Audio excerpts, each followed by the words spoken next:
성부와 성자와 성령의 이름으로 말씀드립니다. 한 주간 동안 안녕하셨는지요? 어느덧 새해 첫 달이 가고 2월이 되었습니다. 어제 2월 4일은 입춘으로서 절기력으로 따지면 계묘년의 시작이었습니다. 계묘년 올해는 이슬비가 초목에게 물을 주는 형상으로 봄의 기운이 뚜렷한 해라고 할 수 있습니다. 그리고 2월은 갑인월로서 갑도 나무이고 인도 나무여서 목의 기상이 매우 강한 달입니다. 세상을 감싸고 있는 객관적인 기운이 이렇다는 것이어서 누구는 이런 기운과 잘 맞아서 일이 잘 풀리기도 하고 또 누구는 이러한 기운과 상극이어서 일이 꼬이기도 합니다. 이것을 우리는 운이라고 부릅니다. 개인적으로는 제게 계묘년의 기운이 꼭 필요하기에 사실 2023년에 기대하는 바가 큽니다. 그러나 이러한 운기의 바탕에 우리의 신앙이 더 굳건히 자리 잡고 있음을 잊지 말아야 합니다. 좋은 일이 생기면 감사할 줄 알고 혹 안 좋은 일이 생기더라도 주님으로부터 위로를 구할 줄 아는 저와 여러분이 되어야 합니다.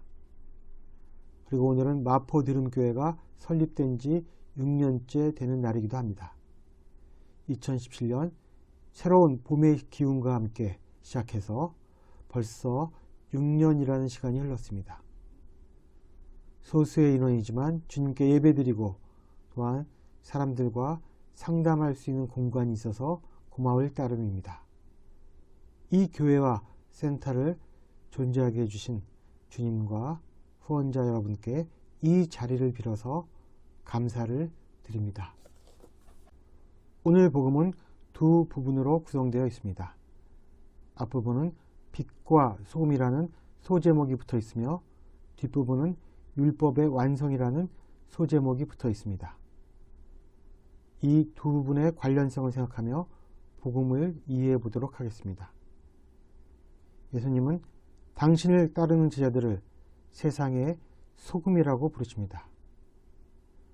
복음에서 말하는 세상이란 하나님의 말씀으로 창조된 곳이지만 현재는 사탄의 지배하에 놓여 있어 기만과 불신앙, 증오로 가득 찬 곳입니다.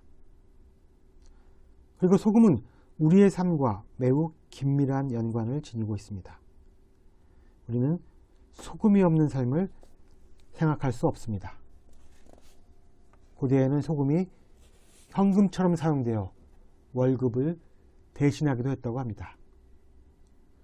소금은 일반적으로 부패를 방지하고 불길한 기운을 쫓아내며 음식의 맛을 내는 속성을 지니고 있습니다.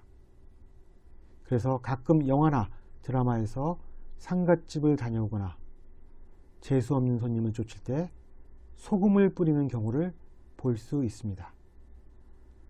또한 기독교에서 소금은 하나님과 사람, 사람과 사람 사이의 불변의 약속을 상징합니다. 일례로 육안으로는 잘 식별되지 않지만 레오나르도 다빈치의 최후의 만찬에 보면 배신자인 유다 곁에 소금 그릇이 엎어져 있다고 합니다. 이것은 유다가 예수님을 배반할 것임을 엎어진 소금 그릇으로 표현한 것입니다. 이어서 예수님은 만일 소금이 짠맛을 잃으면 무엇으로 다시 짜게 만들겠느냐? 그런 소금은 아무 데에도 쓸데없어 밖에 내버려져 사람들에게 짓밟힐 따름이다 라고 말씀하십니다.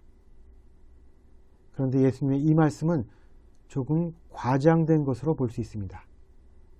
왜냐하면 소금은 짠맛을 잃을 수 없는데 그것은 화학적으로 불가능하기 때문입니다. 그럼에도 불구하고 이렇게 말씀하신 이유는 예수님이 제자들을 비록 세상의 소금으로 비유하셨지만 소금 자체는 아니기 때문에 세상 속에서 그리스도의 제자라는 자신의 본질을 상실할 수 있음을 경고하시는 말씀인 것입니다.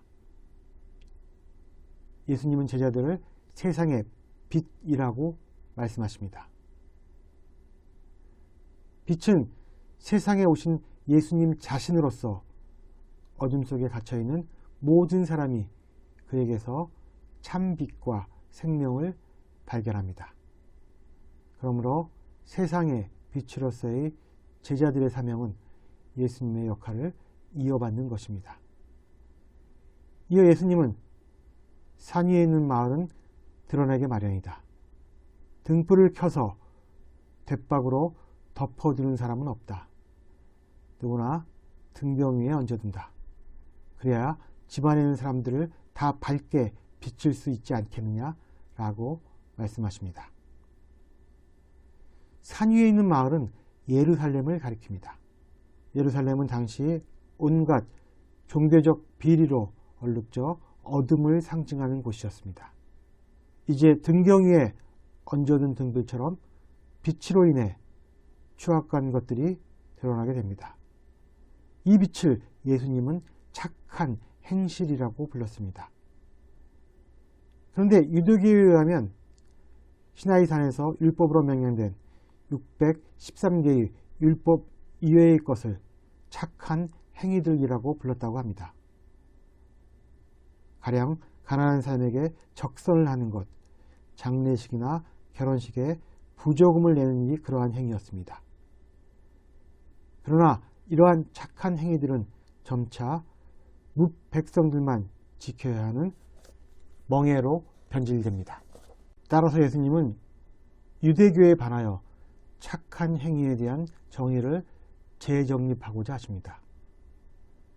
착한 행실이란 예수께서 오늘 복음 5장 20절에서 말씀하시듯이 율법 학자들이나 바리사이파들보다 더 옳게 사는 것을 의미하게 됩니다. 이제 예수님은 빛과 소금의 비유에 이어 율법의 완성에 대해 말씀하십니다. 당시 사람들은 쉽게 율법을 깨트리는 예수님의 파격적인 행동을 보면서 이 사람은 율법을 없애러 온 사람이라는 의구심을 갖게 됩니다.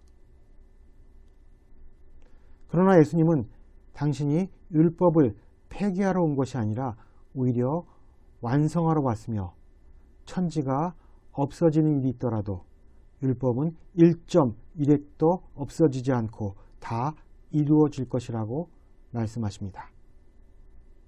율법을 완성한다는 의미는 율법이 말하고자 하는 바, 곧 계명들에 감춰져 있는 하나님의 뜻을 완전히 밝히는 일을 의미합니다. 그리고 이 율법은 하나님의 모든 뜻이 다 이루어지기 전까지는 천지의 수명보다도 더 온전하게 지속될 것이라고 말씀하십니다. 계명의 1.1획이라도 어기거나 또 어기도록 남을 가르친다는 의미는 사람들이 특정한 해석, 논리와 이론, 전통을 통해 하나님의 계명을 제한하거나 변조해서 가르치는 것을 의미합니다. 이러한 우를 범하는 율법학자들과 바리새인들과 같은 부류들은 하늘나라의 가장 작은 사람 대접을 받을 것이며 반대의 경우는 하늘나라에서 가장 큰 사람 대접을 받게 될 것입니다. 이제 예수님은 율법학자들이나 바리새파들보다 더 옳게 살지 못한다면 결코 하늘나라에 들어가지 못할 것이다 라는 말씀으로 끝을 맺습니다. 즉 빛과 소금으로서의 삶이 아닌 예루살렘 지향적인 삶을 산다면 그리스도인의 미래는 불투명해진다는 것이 소금과 빛 그리고 율법의 완성과 관련지은 예수님의 가르침인 것입니다. 사도 바울은 오늘 이 독서인 고린토인들에게 보내는 첫째 편지에서 세상의 지혜와 하나님의 지혜를 구분합니다. 우리는 세상의 지혜를 대표하는 사람들이 바로 율법학자들과 바리사이들임을 알 수 있습니다. 이들은 겉으로는 하나님의 지혜를 말한다고 하지만 사실은 자신들의 지혜를 드러내고 있습니다. 참 사도인 바울은 자신이 말하거나 설교를 할 때도 지혜롭고 설득력있는 언변을 쓰지 않고 오로지 하나님의 성령과 그의 능력을 드러낸다고 했습니다. 그러나 율법학자들과 바리사이들은 하나님이 주신 율법을 자신들의 지혜의 근거에서 아전인수격으로 해석하여 율법의 정신을 훼손하였습니다. 무엇이 세상에서 빛과 소금으로 살았던 사도 바울과 짠맛을 잃고 어둠 속에서 살았던 율법학자와 바리사이들을 구별해낸 것일까요? 사도 바울이 내리는 결론은 십자가에 달리신 그리스도였습니다. 사도 바울은 고린토 교회 신자들에게 내가 여러분과 함께 지내는 동안 예수 그리스도, 특히 십자가에 달린 그리스도 외에는 아무것도 생각하지 않기로 하였다고 고백합니다.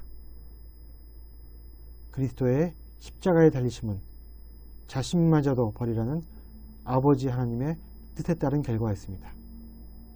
따라서 십자가는 우리에게도 하나님의 뜻을 위해 자신을 버리라는 요구입니다. 그러나 우리가 예수님처럼 십자가를 지고 못 박혀 죽으라는 하나님의 명령을 외면하게 될 때 우리와 하나님과의 관계는 깨어져 짠맛을 잃은 소금이 되며 빛을 잃어 어둠 속에 갇힌 자가 될 것입니다. 이처럼 세상에서의 빛과 소금 그리고 십자가에 달린 그리스도는 서로 연관이 있습니다. 우리가 소금으로서의 짠맛과 빛을 잃지 않기 위해 필요한 것은 십자가에 달린 그리스도라는 사실을 잊지 않는 저와 여러분이 되기를 주님의 이름으로 기원합니다. 성부와 성자와 성령의 이름으로 말씀드렸습니다. 아멘.